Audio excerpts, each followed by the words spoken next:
Saya baru mengenal sunnah. Sebelum mengenal sunnah, setiap puasa Ramadan saya banyak yang batal. Dan sekarang saya lupa berapa jumlah hutang puasa saya. Apa yang saya harus lakukan apabila lupa jumlah hutang puasa? Ini sama. Ini sama dengan kalau lupa jumlah rakaat sholat. Kalau antum ragu, 3 atau 4 ya, kita pilih yang mana? 3, yang lebih sedikit. Seperti itu. Kalau puasa Ramadan, kata ulama dibalik. Maksudnya diambil secara hukum hampir sama sholat tapi dibalik. Kalau sholat dipilih yang lebih sedikit, kalau sholat itu dipilih yang lebih sedikit, kalau puasa dipilih yang lebih banyak. Misal puasa saya 15 hari atau 17 hari ya, pilih 17 hari yang lebih banyak. Berjaga-jaga. Karena hikmah syar'inya kata Nabi SAW masalah sholat, kalau dia lupa 3 atau 4, kemudian dia pilih 3 dan ternyata itu sudah 4, maka berarti dia sholat 5 rakaat dan target 4 rakaat terpenuhi. Kan gitu. Kalau dia pilih 4 rakaat kata Nabi SAW, ternyata baru 3, maka sholatnya belum sempurna karena baru 3 rakaat yang dia kerjakan. Kan gitu. Sama halnya dengan puasa, kalau kita pilih 15 atau 17, kita pilih 15, ternyata masih ada 2 hari yang kurang, maka harus dibalik. Dari kasus, tapi hukumnya hampir sama dengan sholat tadi. Cuma bedanya kalau sholat memilih yang lebih sedikit, kalau ini memilih yang lebih banyak. Apakah kalau tidak membayar utang puasa kita tidak bisa masuk surga? Itu alasannya kenapa tidak bayar puasa dulu? Kalau alasannya tidak bayar puasa karena memang membangkang dengan hukumnya, Allahu alam, itu rukun Islam. Bisa sampai pada tingkat kufur. Sama dengan orang memungkiri zakat, orang memungkiri haji, sholat, itu semua sama, rukun Islam, tidak boleh. Tapi kalau misalnya ada seseorang yang dia baru tahu hukum puasa Ramadan itu haram, kalau dia kemudian dia meninggal, baru dia mau jalankan dia meninggal, insya Allah sudah diampuni oleh Allah SWT. Tapi masalah puasa ini tetap harus walinya bayarkan, wali ya. Makanya ada sahabat mendatang kepada Nabi SAW berkata, ya Rasulullah, orang tua saya meninggal dan masih punya utang puasa, apakah saya mengqadhanya, saya membayarnya sebagai anak? Kata Nabi SAW, iya, karena haknya Allah lebih pantas kamu bayar. Berarti walinya tetap harus bayar puasa itu. Apakah dosa-dosa yang telah lalu akan diampuni Allah bila kita bertaubat? Tentu saja. Padahal setiap perbuatan dosa akan tetap tercatat dan pertanggungjawabannya di akhirat. Dosa yang pernah dikerjakan tercatat di buku amal. Tidak akan pernah terhapus. Enggak ada istilah dihapus dari buku amal. Misal seseorang melakukan perbuatan zina pada tanggal ini, pada malam ini, di tempat ini dicatat oleh malaikat atid. Begini kejadian dicatat oleh Allah, perintah Allah SWT. Seminggu kemudian dia taubat, ditulis pada tanggal ini dia bertobat dari dosanya yang itu. Tapi tetap ada catatan. Makanya pada hari kiamat, tafsir dari makna firman Allah Subhanahu wa taala, orang-orang kafir untuk terima bukunya, mereka mengatakan, a'udzubillahi minasyaitonir rajim, ma li hadzal kitabi la yughadiru shaghiratan wala kabiratan illa ahsaha wa wajadu ma 'amilu hadira. Yang kurang lebih artinya al-ayat tadi. Orang-orang kafir pada saat menerima buku mereka, mereka mengatakan, buku apa ini? Tidak membedakan antara yang kecil dan yang besar. Ya, dan mereka mendapatkan semua apa yang mereka lakukan. Makna, wajadu ma'amilu hadira, mereka menemukan semua apa yang mereka lakukan. Kata ulama tafsir adalah masuk di dalamnya dosa yang pernah dikerjakan, lalu kemudian dia taubat. Supaya dia tahu, nih pernah buat dosa ini, pernah buat dosa ini, pernah buat dosa ini, tapi kamu taubat pada ini, makanya dimaafkan. Tapi tetap ada catatannya, gitu kan? Jadi bukan dihapus begitu saja. Dan tidak ada pertanggungjawaban kalau sudah taubat, hanya penjelasan kalau dia pernah melakukannya. Ustaz, bagaimana cara menggugurkan dosa-dosa besar yang telah lalu agar kita tidak diazab oleh Allah SWT dalam kubur dan akhirat? Taubat nasuha, sudah sering kita sebutkan. Imam Nawawi menyebutkan dalam Riyadhus Shalihin, Masya Allah, timbal balik ini. Ya. Jadi Imam Nawawi menyebutkan dosa besar akan diampuni oleh Allah kalau memenuhi 3 syarat mutlak. Meninggalkan dosa itu seketika, lagi zina berhenti, lagi bohong berhenti, lagi riba berhenti.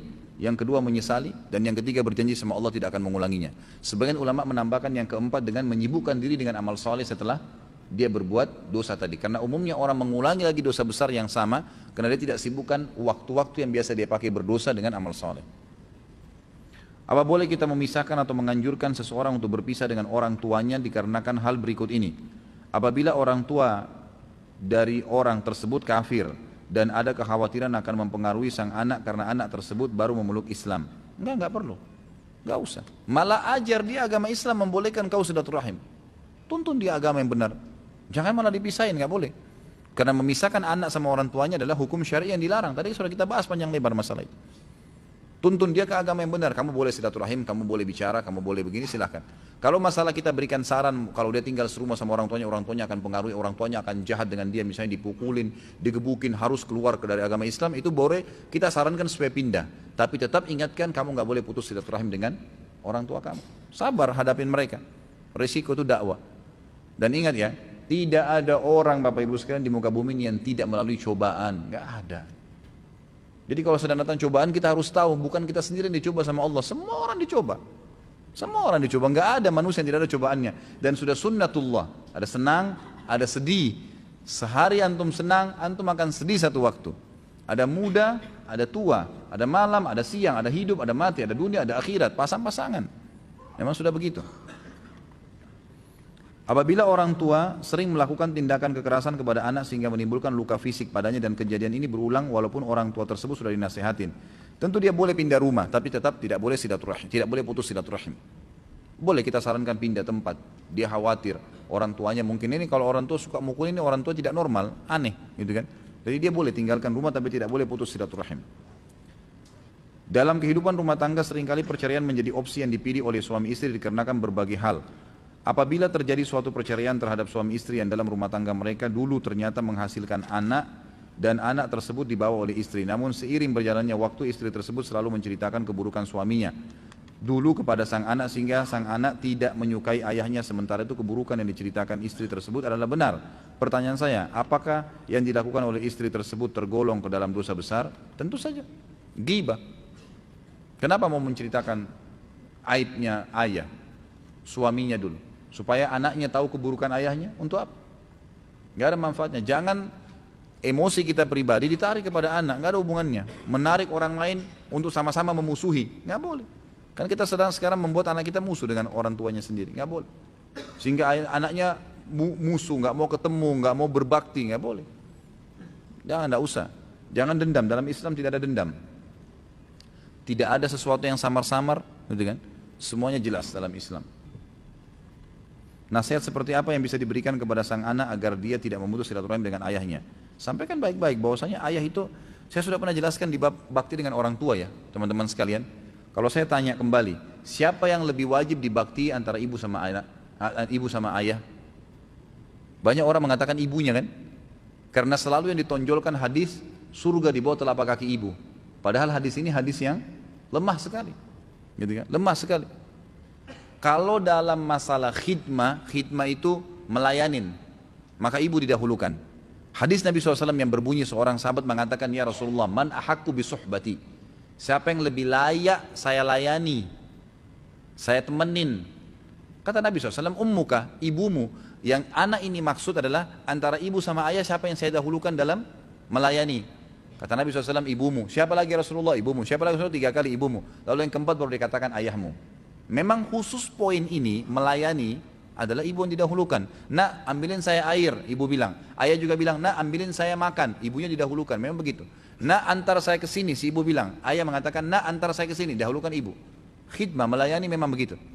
Tetapi dalam masalah porsi bakti itu ayah lebih tinggi daripada ibu. Porsi bakti, gitu kan? Seperti misalnya hadis Nabi SAW, siapa yang membenci ayahnya dia telah kufur. Hadis sahih riwayat Imam Ahmad dan Imam Hakim. Tidak ada hadis seperti ini untuk ibu, untuk ayah. Siapa yang menisbatkan diri kepada selain ayahnya, maka dia telah kufur. Hadis sahih juga. Berarti ini masalah gitu kan? Perempuan manapun yang menikahkan dirinya tanpa izin walinya, siapa walinya? Ayahnya. Maka nikahnya batal. Walaupun ibunya bilang tidak apa-apa nak, ibu ridho, nggak bisa, batal. Hukum syar'inya begitu. Secara porsi umum ayah lebih tinggi daripada ibu. Sebagaimana juga dia sebagai suami ya, lebih tinggi posisi ketaatan atau bakti si istri kepada dia. Begitu juga anaknya. Tadi hadis yang saya sebutkan pada saat sahabat mengeluh karena hartanya diambil oleh ayahnya, apa kata Nabi SAW? Kau dan ayahmu milik ayahmu. Kamu dan hartamu milik ayahmu. Gitu kan? Jadi jelas hukum-hukum syar'inya.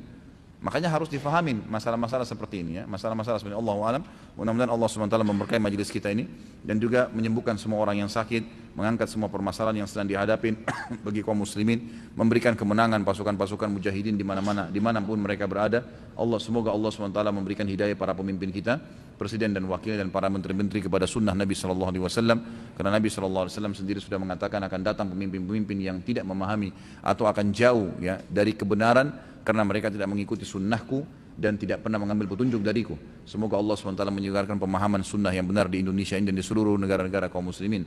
Tentu sampai sini bahasan, kalau memang Allah Subhanahu Wa Taala ya telah memaafkan atau Allah SWT memberikan kesempatan kita untuk bertemu lagi, semoga Allah SWT mudahkan masalah itu. Kalau ada benar dari Allah, kalau salah dari saya mohon dimaafkan. Subhanakallahumma bihamdika asyhadu an la ilaha illa anta astaghfiruka wa atubu ilaik. Wassalamualaikum warahmatullahi wabarakatuh.